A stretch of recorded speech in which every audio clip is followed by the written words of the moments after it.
Hello, I am Zion McCollum, and I have made this video today to demonstrate and explain step by step how to single hand jam, a skill used in the game of football. Before I demonstrate the steps on how to efficiently deliver a single hand jam against a receiver, I will explain the purpose of why this skill exists. On the defensive side of American football, there are two main types of defenses that are used to defend offenses: man coverage and zone coverage.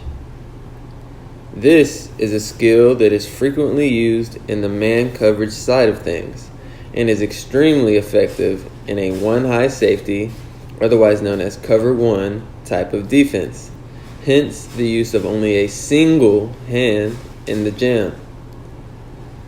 The mastery of this skill will ensure best success when guarding the release of the receiver and set you up to be in great position when covering the remainder of the receiver's route. The main purpose of why the single hand jam is thrown is to mess up the timing between the receiver and the quarterback. By jamming the receiver at the line, it forces the receiver to be stalled at the line of scrimmage, and seconds are all it takes for a receiver to not be in the right place at the right time. The reason only one hand should be thrown is because you only have one safety playing over the top helping you out. If you had two safeties over the top helping, such as a cover two or a two-man defense, then you could jam with both hands, because if you miss, you have ensured help over the top.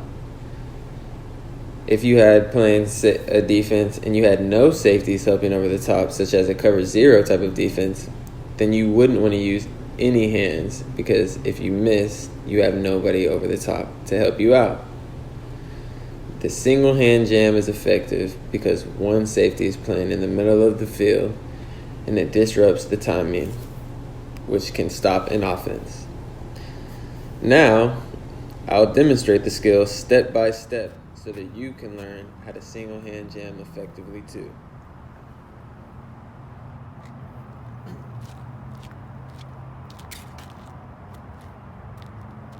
What's up, guys? This is the demonstration portion of the single hand jam technique or skill that I previously introduced. And I have a volunteer here, Tristan, who's going to help me out in demonstrating how to effectively throw one. So first, before all, you're going to need to align against the receiver. So Tristan here will be the defender and I will be the receiver, since I'm teaching him the skill. So as the receiver, say I'm going to line on this yellow line. He is going to put the center of his body and align it with the inside of the receiver's face. So if the ball is in here, this is the inside. He's going to align slightly inside of me. And since I am on the yellow line, we're going to say the yellow line is the receiver. So now that he's slightly inside the yellow line, he can start getting in his stance. He's going to want to position his feet about shoulder width apart so that he's comfortable enough to bend down and not get tired easily. Once his feet are shoulder width apart and he seems like he's comfortable, then he's going to want to bend at his knees. So you don't want to bend at your waist, because if you bend at your waist, then you're just doing this. So now you're going to bend at his knees. He's going to want to make this angle from his feet, knee to hip, about 100 to 110 degrees. So nothing too deep and nothing high up. About 100 to 110 degrees. Bend down a little lower.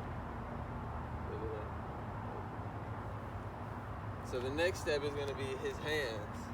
So he's going to want to pick his hands up to about 80 to 90 degrees, and he's going to want to keep his hands and fingers tense, because he's going to eventually strike. So he can relax right now, but his hands are going to want to be tense so that when he actually throws the jam, he's not getting any injuries from something being too weak or too loose. Football is a contact sport, so you always want to force on the opposition and not let the opposition force on you. So once he gets back in that alignment, slightly inside the yellow line, feet shoulder width apart, about 100 to 100 degree bend in the knee, his hands up at 80 to 90 degrees, ready to strike, fingers tense. Now he's going to want to look at the receiver. So his eyes are going to be on the V of the neck of the receiver. So if I'm the receiver and I line up, his eyes are going to want to be locked in on the center of the bottom of my neck. Now when the play is starting and the receiver moves, then that would be an indication for him to throw the jam. So now that we've gone over the preparatory phase, we're just going to highlight it and go over it again before we start to throw in execution. So he's going to want to line slightly inside the receiver if the receiver is the yellow line. He's going to want to have his feet shoulder width apart, comfortable position. He's going to want to bend in his knees to about 100 to 110 degrees. He's going to want to have his hands up at about 80 to 90 degrees and fingers ready to strike. His eyes are going to want to be locked in on the V of the receiver's neck, and at this point he'd be ready to strike. So during execution phase, you're going to want your weight to be shifted. You're going to want to have more power on your outside foot and less on your inside foot. So right before the punch is thrown, the weight should be shifted before the step is taken. So if we have our DB down here in his stance and the receiver moves, he's going to simultaneously step about 1 foot length forward with his inside foot and jam at the same time with his inside hand, palms out, thumbs up on the inside chest plate of the receiver. So if he lines up in a stance and the V of the neck moves, then he should step.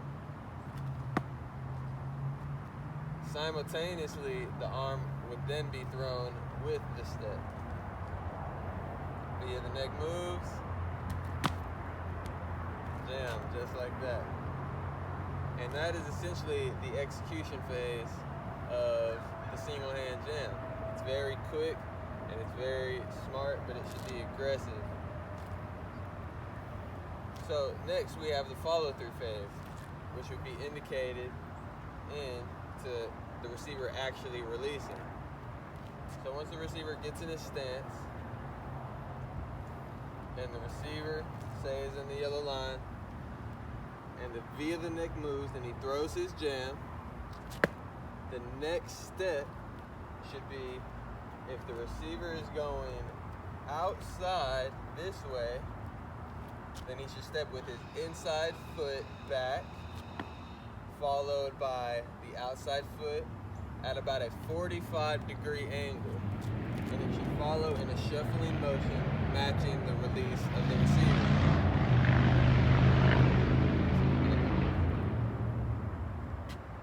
Now, if the receiver were to take an inside type of release, the V of the neck would move, he would step and jam, and then when the receiver were to go inside, he would step back with that inside foot a little bit flatter at about a 35-degree angle, at which point he would then move the outside foot, then the inside foot, then the outside foot, in a shuffling type of manner, reading the release of the receiver.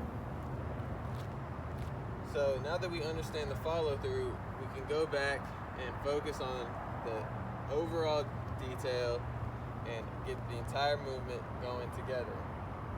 So remember, you want to line slightly inside the receiver with the center of your body aligned with the inside of the receiver's face. Then you're going to want to place your feet about shoulder width apart. You're going to want to bend down in your knees to about 100 to 110 degree angle.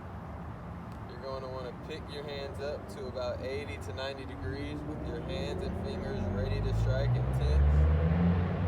And then you're going to have your eyes positioned on the V of the neck of the receiver, waiting for movement. As soon as the receiver moves, you step, inside foot, inside hand, strike on the inside chest plate of the receiver, and then read the release. If he goes outside, it's going to be inside foot. If he goes outside, it should be inside foot, inside foot, in a shuffling type of manner.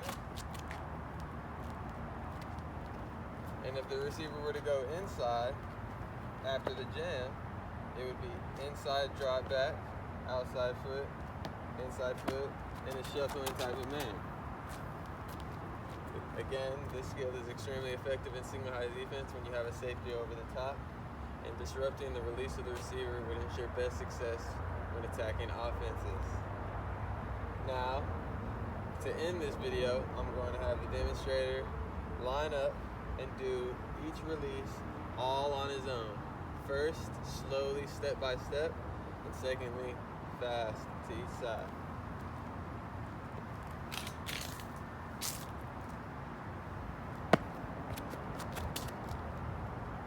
So the thing that he's done wrong on that rep is stepping first with the outside foot instead of that inside foot from the jam.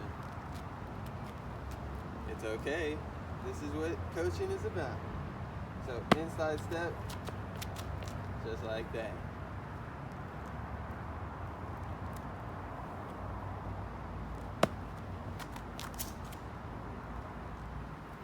And there you have it. Single hand jam. Thank you for watching. Have a blessed day. Stay safe out there.